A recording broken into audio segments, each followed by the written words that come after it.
welcome to everyone, and thank you so much for having me. Listening to all of you introduce yourselves, I definitely feel like I'm here as a learner as well, and I can, definitely relate to what everyone's expressing, just being on that journey of always trying to kind of continue to learn about how we can support each other. So I guess I'll share a little bit about myself, and then we'll jump straight into some practice, because I like to be as hands-on and interactive as possible. And please feel free to submit questions, to raise your hand if you want to join in. Some of you guys probably know a lot more about some of these things than I do. And so that's great. I definitely, let's just share together. That's really, I think, the spirit in which we're here. And hopefully I can add a little bit to that conversation tonight. But so please don't hesitate to join in. So my name is Daniel Johnston. I have been in Switzerland for about 6.5 years now. And I came originally as the director of Wellbeing for an international school that was called GEMS World Academy in Detroit, which closed a few years ago. And my background is a little bit diverse, and I won't get too much into it, but my undergraduate studies were in great books and peace studies and conflict resolution. And then I did a master's in pastoral theology and pastoral counseling. And I've done everything from work as a social worker in an orphanage in Honduras, to running a tutoring program for inner city boys in Chicago, to working in international schools for the last 15 years. And always with the vocation, I would say, of supporting young people and families. That's kind of where my heart lies. And I just try to listen to kind of where the world takes me in terms of how I can best make my gifts available in that way. And so in the last few years, when GEMS closed, I was lucky enough to join the International School of Lausanne community and was working as a secondary counselor there for the last 2 years. And I started doing that part-time and started developing my own private practice, working as a counselor, supporting families, parents, and teenagers in particular. And so I've been certified recently in positive discipline and positive parenting, and doing training in that. Some of you are probably familiar with that program, but it's an approach to supporting parents to support their children. And so that's something that is very special to me as well. And in some of the kind of newer training that I've been doing over the past few years, I came across this program called Positive Intelligence, which I had not heard of before, and it's quite new. I don't know if anyone else is familiar with it. It comes out of Stanford University. And that's really what I'm going to share with you about primarily tonight. And what I like about it is that there are some very practical elements. There are a lot of things in it that, those of you who are working with neuroplasticity and neuroscience, a lot of this will not be new to you, but it's packaged in a slightly different way. And it's combining some things together. And like I say, for me, part of what I like about it is that it's very practicable and concrete, and easy to share and to use with young people.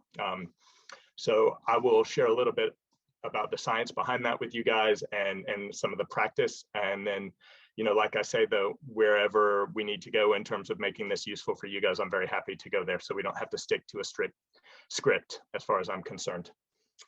So I don't know if that is good enough as an introduction for people, or if anybody has any questions for me right off the bat about that. What I thought we'll do then is we'll just start by doing a little bit of practice. And I imagine some of you have done mindfulness or different types of meditation activities. And so we're going to start out doing some little exercises that are similar to that. And in positive intelligence, they're called PQ exercises. And PQ stands for positive intelligence quotient. So you can think of it similar to emotional intelligence quotient or IQ intelligence quotient. And so I won't explain any more. We'll just start practicing, and then we'll unpack it a bit as we go. So if you bear with me, and if you just take a moment to become aware of your body, and if you can, even if you're driving, you can follow along a little bit with some of these things. But just relax your body into a position where you feel comfortable. Notice any tension that you might have. Relax your shoulders. I like to imagine my head stretching up to touch the ceiling and then letting it settle back down comfortably on my neck. And you can close your eyes if you like. You don't need to. I will give some visual cues if you want to follow along. But basically, I'm just going to ask you to follow my voice through the instructions. And these are going to be short little 10-second exercises that we'll do together. So if we begin just by taking your thumb and finger and rubbing them together with just enough pressure that you can feel the lines of your fingerprints on the tip of your finger.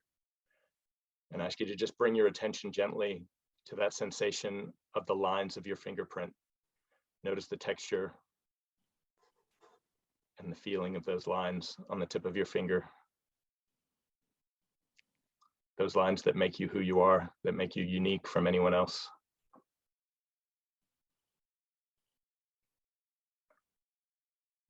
And then if you take the fingers on one hand and rub them gently against the fingers and palm of your other hand, just follow the sensation of that movement with your attention.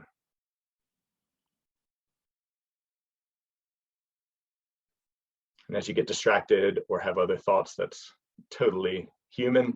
Just gently bring your attention back to the sensation of that movement of your fingers on your skin.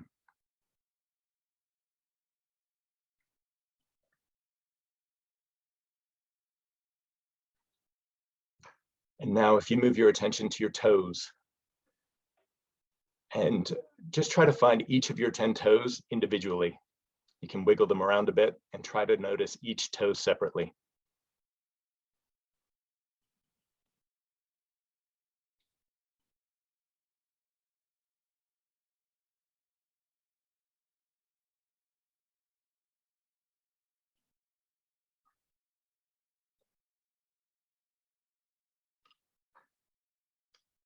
And now move your attention gently to a sound that you can hear that's furthest away from you. Just listen out into the world and choose a sound that seems furthest away from you. And just continue to gently direct your attention towards that sound as you have thoughts or get distracted.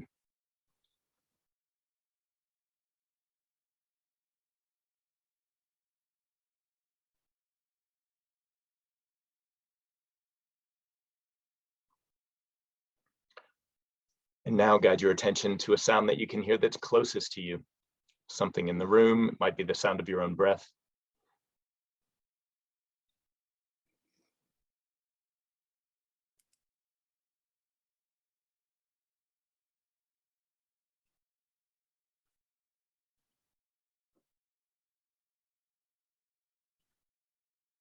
And finally, bring your attention to your own breathing. And notice the temperature of the air as you breathe in, and the temperature of the air as you breathe out.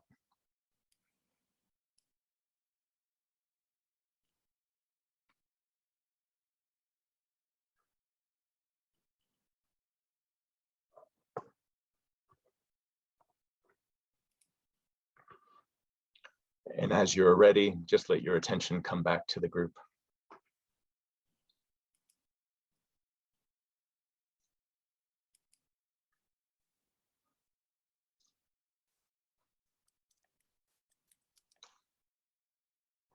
And now if you're willing, I'm happy to just take a minute. If anyone feels brave enough to share anything they noticed during that time or that they felt that they feel comfortable to share out loud, that would be great. Can be positive, negative, just any observations you have about that experience.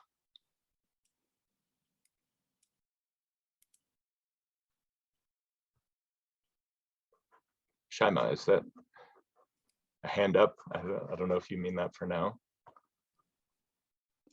I had actually raised it at the beginning. I just wanted to ask you if you wanted us to have our videos on for this exercise so you can see while people were doing it, but you were in presentation mode and didn't see that. No, I didn't. That's okay. Yeah, I lower my hand now. Okay, great.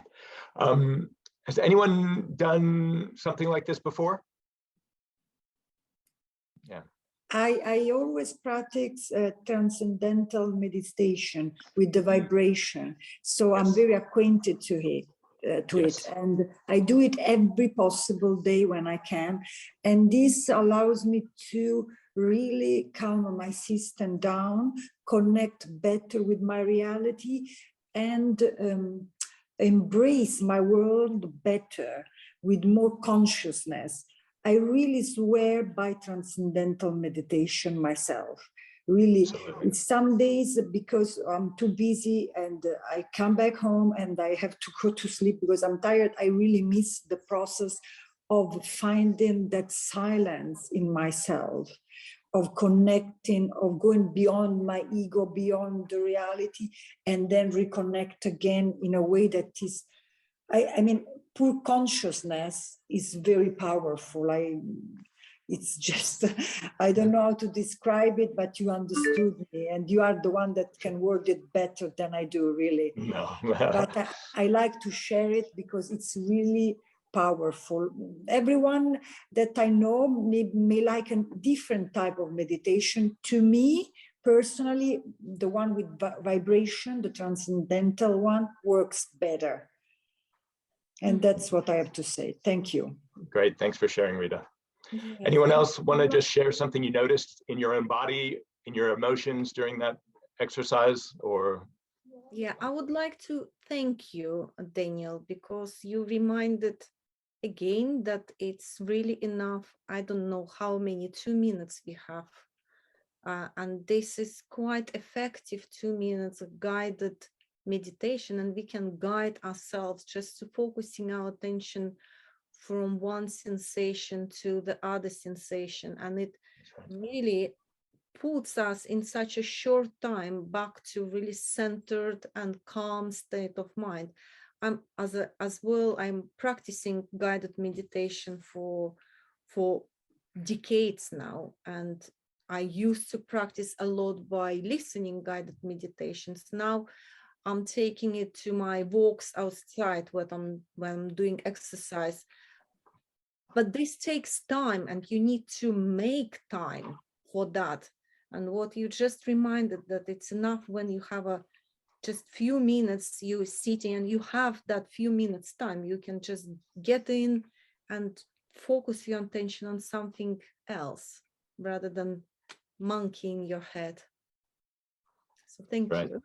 Absolutely. Thank you, Olga. And Daniel, I'm moderating the chat here, and Sunita also wrote that was relaxing, and it's very similar to what I've been practicing for my pregnancy too. It lowers my anxiety levels every time. Oh, great. Yep. Sorry, I had the chat open, and then when I shared my screen, it closed, but I've opened it again, so I'll try to keep an eye on that too. Yeah, thank you, Sunita. I found a nice app, Headspace, which kind of does this guided meditation, and it's 10-minute sound bites, that help you to separate your thoughts from, your relaxed state. So I think it's good. It's, for me personally, a little bit hard to get into it, but it's kind of practice. And once you get into a rhythm, it can definitely help to relax and kind of break the chain of, thoughts in your head to kind of clear your space a bit. Yeah. Absolutely. Yeah, and Headspace is a great app, and there are a number of others. And that's maybe a good lead in to kind of why I thought it was worthwhile sharing about positive intelligence, and why I like, they call it, as I said in this program, PQ exercises. And it's similar to all these things that you're talking about, and it's obviously drawn from these things. But what they've done in their research at Stanford University is they were using fMRI scans to kind of really follow what happens in the brain during mindfulness meditations, during some of these different types of meditations that have been used for thousands of years around the world. And what they've tried to do is identify the moment where change in the neural connections is actually happening. And so what they talk about in this research is basically this PQ muscle is what they call it, right? So thinking of your brain and those neural connections almost like a muscle that you can exercise. And so that moment where you move your attention from one place to another is like when you go to the gym and you lift that weight. Each repetition is building up that muscle just a little bit. And so in these PQ exercises, and one of the reasons that I found it really helpful working, especially with young people, but with adults as well, is that you really condense it into something that's manageable. They don't have to sit still for 15 minutes. You don't have to listen to a long reflection. You can do it yourself. And I tell students that I work with, they can even do it in the hallway as they're moving through school. They can do it while they're sitting in class and nobody has to know. There's no rule that you have to do them in a certain order or certain ones. It's just focusing your attention on any of your sensory experiences for 10-second bursts, basically. And again, it's not that you have to be able to hold your attention in one place for 10 seconds, because the idea is every time that you get distracted or your mind wanders, which happens to all of us, you just gently try to bring your attention back to whatever that sensory experience is that you're focusing on. And every time you do that, you're actually building up that muscle in your brain. And so what they recommend in the PQ program is that you do these little 10-second exercises for about 2 to 3 minutes, 5 to 6 times a day for 6 weeks as kind of an intense start. And when you do that, they see significant change in the neural connections in the brain over a 6-week period. And so, you know, obviously, you know, ideally we would all take the time to do that intensely over 6 weeks and to be consistent about it. But I've found also that it's really helpful for children, for young people, for adults, just to do that whenever you need it, whenever you feel you need it. It's something that does calm our bodies down. It does help to reset our brain out of that fight or flight mode when we're feeling anxious, and getting back into using our full frontal lobe. And so, again, for a lot of students, you know, I've worked with mindfulness with students for a long time, and some of them love it and some of them hate it, and they're like, oh no, I can't focus. These little exercises I find is a bit more palatable for them sometimes, and it's easier for them to think, okay, oh, actually I can do that. You know, and some of them like certain ones more than others, and they can just choose the ones they like and it's still effective. So in that sense, I find it to be just a really practical tool. And so I hope that you find that useful. And there are more versions of that, and I'm sure you all probably have some examples of other ways that we can focus on our senses as well. You can do visual exercises where you're zooming in on a particular object and noticing all the detail, and then you zoom your perspective out and you notice the background around that object. You know, and so we did one with hearing. You can do it with all different types of touch. So it's quite versatile in that respect. For some people, tensing all of your muscles and noticing that sensory tension and then releasing it and noticing the relaxation of your muscles, that can be really helpful as well. And you'll recognize all these different things from the different things that you've all done before. But so, like I say, just practicing these little things. And I really like just rubbing your fingers together and noticing your fingerprints, because again, you can do that in your pocket. You can do it at work. And so one of the things that they talk about in this program is that, you know, whereas often if you're doing mindfulness meditation, for example, you might have a time that you put aside during the day where you go to your quiet room or you close your office door or whatever it is. And your brain is learning to focus and to relax in that space. But as we know, so much of our learning is contextual, and these little exercises you can take into the world and into the spaces where you might come into stressful situations. And so you can train your brain to reset and to respond using the frontal lobe in all those different circumstances where you might find yourself. And so for our children, for example, you know, at school, if they have some type of test or assessment that's really stressful for them, practicing in those circumstances and then being able to reproduce that in the moments when they really need it is really beneficial. So again, that's kind of in some ways jumping into the middle, but I wanted us to have an experience together of practicing. I like to do that. I don't know if there are any questions or comments people want to make. Otherwise, I'll just move on and kind of explain the bigger program a little bit and a little bit more of the science. And again, feel free to interrupt or interject if you have any questions or insights. Daniel, I'd just like to say just a few things. I couldn't practice while I was driving, otherwise I would have the direct flight into heaven. But I really wanted to just mention that I've been practicing that with some of my students from the very early age, from 3 above, in the Montessori schools. Just closed meditation. I don't call it very meditation because the parents are very paranoid sometimes. But while we are doing that, they don't even know sometimes what are because we've been practicing a lot of values like courage and love and peace and what is generosity and everything through activities. And then we say, okay, so maybe we can think about something, and then they visualize it. And when they open up their eyes, there are children who are sometimes sharing things, of course, depending on their age groups. And it is so beautiful, like, because sometimes if I don't find the time doing it at home, I practice with the children and make it a routine so that it becomes part of their habit and the lifestyle, rather than like, oh, now it's 1 hour of meditation or maybe 5 minutes of meditation. So it was just something beautiful I want to share with the parents here as well. That once we make it a habit of like just a couple of minutes, the children, they make it like, it's not that we have to do it, it's part of their lifestyle then. That's right. That's right. Thank you for sharing, Anila. Yeah, no, I think that's really important. And a lot of the students I work with, you see they feel empowered just knowing that they have some little tools that they can use, and that they don't have to stand out or feel really different. And again, these things weren't designed specifically for people with neurological difficulties, but they're good for all of us, right? And so it's kind of an equalizer in that sense as well. And I think that can be really powerful also. And it's things that they can share with their friends, with their families, and that's great. And so, I often encourage young people to go and teach their parents and to do it together. And so I think, like you say, it gives hope. So that's great. This program was developed at Stanford University by a man named Shirzad Sharmin.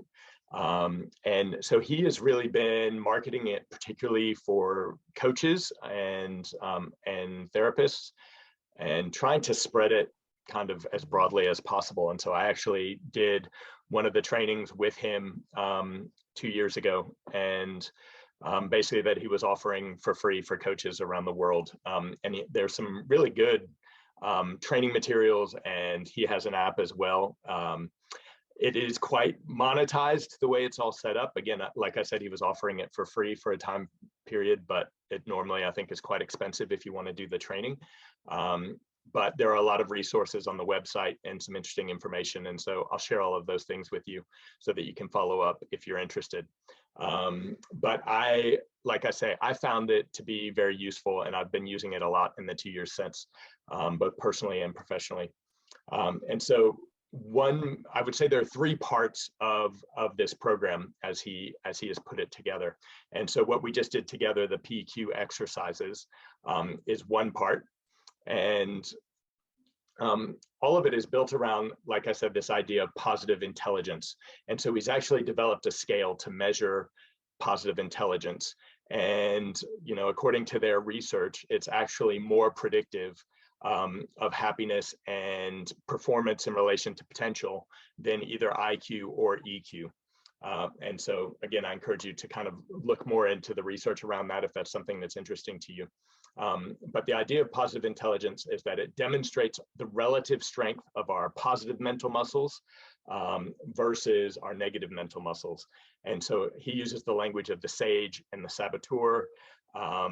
There are lots of different programs that use different names for these things. Essentially, what we're talking about is kind of the sage brain being your frontal cortex and that executive functioning, and the saboteur brain being the amygdala and the brainstem area, that kind of fear response. And so that's the way that all of this is kind of framed, which most of you will probably be familiar with, because like I say, I know it exists in a lot of different programs. So one of the tools that they use in positive intelligence is they do have a survey, and you can kind of test your own PQ score, which changes consistently. And the idea is that when you practice the PQ exercises consistently, it actually helps to build up that relative strength of your positive mental muscles versus the negative mental muscles. And so again, it's really flipping your brain into using that frontal cortex. And probably a lot of you are familiar with Dan Siegel's hand model of the brain. And so I think about that a lot with PQ. That's essentially what he's talking about, is if fingertips are the frontal cortex of the brain, and our thumb is the amygdala there, and you have the brain stem. When our brain is calm and we're not under stress, our brain is closed like this, and we can use the frontal cortex and all of our sage muscles, as they call it in positive intelligence. And what can happen when we're under stress is we flip our lid and we start operating out of that fight, flight, or fear response from the deep part of the brain. And that is what they refer to as kind of the saboteur brain in positive intelligence. And so, as I say, the three main mental muscles that this program focuses on is, first of all, weakening your saboteurs. And I'll explain that a little bit more, but basically the pathways that lead to operating out of that fight or flight response when it's not necessary. It's noticing when that's happening and weakening those saboteurs. The second step is empowering the sage, so building up those pathways that lead to using the frontal cortex. And then the third step is building up your mental control, which is those PQ exercises that we were just doing, the self-command. And that's basically the ability to move your brain, to help your brain reset back into sage mode, to using the full capacity of your brain. So again, that's a very shorthand version, but I think for this audience, probably, I hope you're able to follow along. And again, I'm going to kind of move through this because my sense from hearing from all of you is that these are things that you're very familiar with.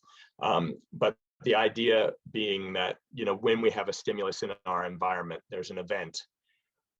A very simplified version is that our brain can either move towards the saboteur mode or towards the sage mode, right? And so in the hand model, that's either operating with the frontal cortex or flipping your lid and operating from that fight, flight, or freeze response. And obviously, in most situations in the modern world, when we feel under threat, when we feel pressure, when we feel anxious, when we feel stressed, we're not actually in any immediate danger. And so operating from our saboteur mode is usually not very effective to help us resolve those issues, and often the stress builds.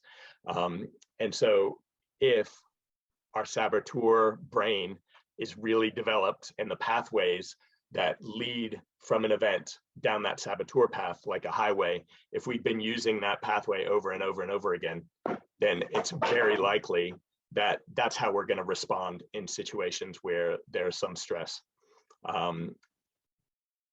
What you do intentionally in positive intelligence is try to weaken that pathway towards the saboteur brain and to strengthen the pathway towards the sage brain, so that more automatically, when you are in real life situations, you're using the full power of your frontal cortex and your executive functioning. And so again, in their research at Stanford University, what they identified in kind of filtering through all of the different brain scans and the results of what they saw is that there are 10 negative tendencies that operate in our brains, and 5 positive factors that they identified that operate in our brains. And so the 10 negative tendencies they have called the saboteurs, as I say. And so the idea is that these saboteur tendencies are ways of thinking, they're coping mechanisms, essentially, right? We talk about them as coping mechanisms or defense mechanisms. And they're things that we all develop in childhood. And they develop because we needed those coping strategies to deal with life as children, as people who were not yet in full control of our power. And so each of us have developed different saboteurs that we relied on because we needed them when we're young, and that have become habitual. So again, it's, if you think about those neural pathways, we've built up those neural pathways of certain negative tendencies in terms of ways of thinking. And the idea is that sometimes these saboteur tendencies can lead us to success, but what they argue in positive intelligence is that when we are relying on these saboteur thinking, it will not lead us to lasting well-being, to lasting happiness. It's not sustainable. And so, as you can see at the bottom of the slide there, out of the 10 saboteurs, there is one dominant saboteur that they say all of us have as our strongest saboteur just because of the way we develop as human beings, and that is the judge saboteur. And so the judge is that mental thought process inside of us that is judging everything around us, right? It's that little voice we have in our head that's criticizing ourselves, criticizing others, comparing. I think we probably all know that voice. And so the judge is our primary saboteur. And then the other 9 saboteurs are the accomplice saboteurs. And each of us might have different accomplice saboteurs that are stronger for us. And again, that depends on our experiences of childhood and just kind of what we needed to survive through the different experiences that we've lived, and what things turned into habits for us. And so in this program, one of the things that they offer for free on the website is you can do a saboteur test, which is, a bit like some of the personality tests that you might have done in other programs, but it basically helps you to identify which of the accomplice saboteurs are strongest for you. And so you can see here, these are my results. And you can see there the list of all the accomplice saboteurs. You have the avoider, the stickler, hyper-rational, pleaser, controller, victim, hyperachiever, restless, and hyper-vigilant. And so, again, this language of the saboteur is new, but a lot of these coping strategies are not new. But what is different in their research is they say that they have really identified that these are the 10 primary negative kind of thinking approaches that they found in all of the research that they did in brain scans. And so for me, that's quite interesting. And I found my saboteurs to be quite accurate to my own understanding of myself. And so, like I say, you can on their website do that assessment for free and get your results. And there's a lot of information about what types of experiences lead to developing each of these saboteurs. And so that might be something interesting for you to take away after today's session. And so at this point, I thought I wanted to say as well, just that obviously in this group, parents and people working with children who have, different neural profiles, I guess one of my main goals was to help support you and to give you some tools that can support you in being supports for others. And so one of the things about this program is that, again, it helps to build that awareness of yourself with some concrete approaches to how you can improve the way you handle situations and the way you deal with stress. And so in weakening the saboteur muscle, and again, this won't be new for many of you, but the idea is that you're recognizing when these saboteur voices are coming into action in your brain. And so noticing when your judge is coming out. So you're getting to know your judge. What does your judge look like? Where does it come out the most? And can you notice it? For me, noticing my avoider saboteur. When is it coming out? Can I recognize it? And so then once you are able to recognize your saboteurs, the idea is that you notice them, you label them, and you realize that you are separate from those saboteurs. So the exercise is to practice identifying, labeling, and separating yourself from those saboteurs. So that avoider voice that I have in my head, it's there, and it's not me. And the idea is that each of these saboteur voices has a lie that they tell us to try to make us believe that we need them, that we can't get by without them, that we won't be successful without them. And so you can imagine, for example, a hyperachiever, the hyperachiever voice. Many people who have a strong hyperachiever saboteur might actually be very successful. Their hyperachiever drives them to success. And we see this in movies, you see it in your lives, right? Often when we're over-focused on achievement, there are other elements of our life that are not in balance that prevent us from having sustained happiness or well-being. And so the idea is being able to recognize that hyperachiever voice, to realize that, okay, it's there, it's served me well in the past, but it's not serving me to become the best person that I can be, to maximize my own potential. And then it gives us that opportunity to switch into our sage brain and to build up those positive mental strategies that actually allow us to have sustained well-being. So that's the third part. Once you work on weakening your saboteurs, you're doing your self-command practice, the PQ reps, to build up the ability to move into your sage brain. And then the final step is to choose the sage perspective. And so it's really about executive functioning. But one of the things I like about this program is, so they, like I say, they identify these 5 sage strengths, 5 positive factors that they see in the brain. And they call them the powers, the sage powers. And so it's the ability to empathize, the ability to explore, the ability to innovate, the ability to navigate, and the ability to activate. And so again, I'm not going to spend much more time unpacking all of that, because obviously there's a lot to it, and I think you guys probably get the gist. But the idea is that we can, as we build up that sage part of our brain, and we build up the ability to choose to use our sage brain, then it allows us to use these strengths, and you can recognize, you know, straight away, and in all the different programs that you have worked with, right, there are similarities here. The ability to empathize, how important that is, the ability to explore our environment, to have curiosity, to innovate, to come up with new ideas, to activate, to actually take action and not just get stuck in the world of thought. So those are the 5 main powers of the sage brain. And I think that is most of what I wanted to share with you in terms of this program.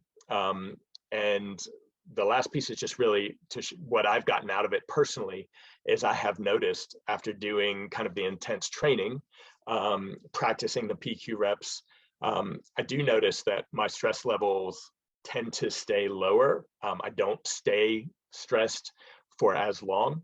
I use my time better. You saw one of my primary saboteurs was the avoider, which often led to procrastination and other things, and I still do that sometimes. But my ability to recognize it, to understand why I'm doing it in different circumstances, I feel like I've made a lot of progress in that since I've been using this program. And then just basically using the sage brain is being able to shift from seeing problems and obstacles in life to seeing opportunities and gifts. And so it's that last piece of kind of shifting perspective. Just in the same way that you shift your perspective of listening to a sound that's far away to a sound that's close by, we can shift our perspective of seeing an obstacle and recognizing it as a gift or an opportunity. And so that's what it looks like when we're actually working in our sage brain and using our empathy and our activation and our navigation and those strengths. So just from my personal experience, I found that to be really helpful. As I say, I've been using this with families and with teenagers for the last 1.5 years, and seen a lot of really positive impact in that sense as well. So I think that's enough of me talking. And in the time that we have left, I'd be really happy to just respond to questions, to hear ideas and comments that you all have, any feedback. Some of you have done some of these things already, so if there's helpful tips or input that you have, I'd be really grateful to hear. Thank you very much, Daniel. Before we have questions for other parents, I have a question. Could you possibly return for a little bit back to 5 sages? Yes. Empathize, explore, innovate. And as well, could you tell us this this program, is it mostly, what would you advise? Is it mostly suitable for parents and they to implement that on themselves and then sort of show it through experience to the children, or you advise it for parents to do it together with their children or with their teenagers, or you suggest that it's better for for teenagers or children to come and work with you? What is your experience from working with other families? What works best in your opinion? Well, so I think importantly, right, all of the research that they've done around this program has been with people 18 and up.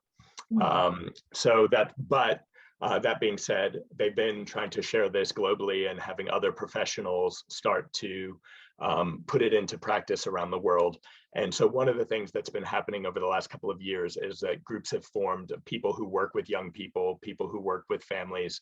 And so they are starting to use this program in all different types of settings. But it's early stages, I would say. So in terms of specific evidence and research coming out of those groups, they're just kind of in the beginning of that. So in terms of what's already tested and kind of tried and tested, it's definitely for adults.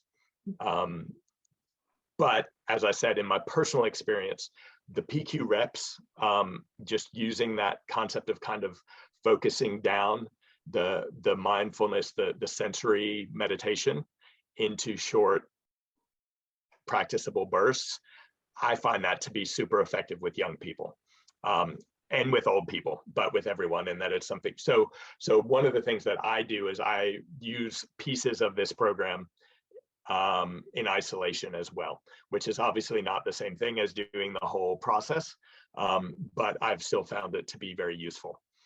So my thought in sharing this with you guys, it was twofold, I guess, is that for you as parents and as professionals, it could be very interesting to do the full program for yourselves, because I have found that it's helped me to be better at what I do, both as a father, as a partner, as a professional. And so in terms of resourcing us to support others, I think it's really helpful. But that being said, each of the pieces can be really useful to use with young people as well, and particularly the PQ reps. But I have started to do the saboteur identification with teenagers, for example. And so they can do the survey and recognize the saboteurs. With younger kids, as we say, the saboteurs, they develop in childhood. They're not really fixed, So in the developing brain, those things are not as clear cut. They're still, relying on those coping strategies. They still need them. They're still developing, and which ones are strongest, will be changing more quickly than they change for adults. So I think it's important to keep that in mind, but I have found that it can be useful to use as a framework with almost anyone. Thank you very much for answering. Sure. And I already copied all the 5 strengths. So if you would like to return back to your details so people can have it saved, that no problem. And I'm happy, I'll share the slides as well, and it'll be in the recording. So and all of this information is available on the Positive Intelligence website, I think. Let's see, I can show you here. They have the saboteur page where you can do the survey. I think on the program page, you can do the PQ assessment if you're interested in that, to see your PQ score. If you do the full program, there is an app where they have all of the recordings of the different PQ exercises. There's like a daily mental gym.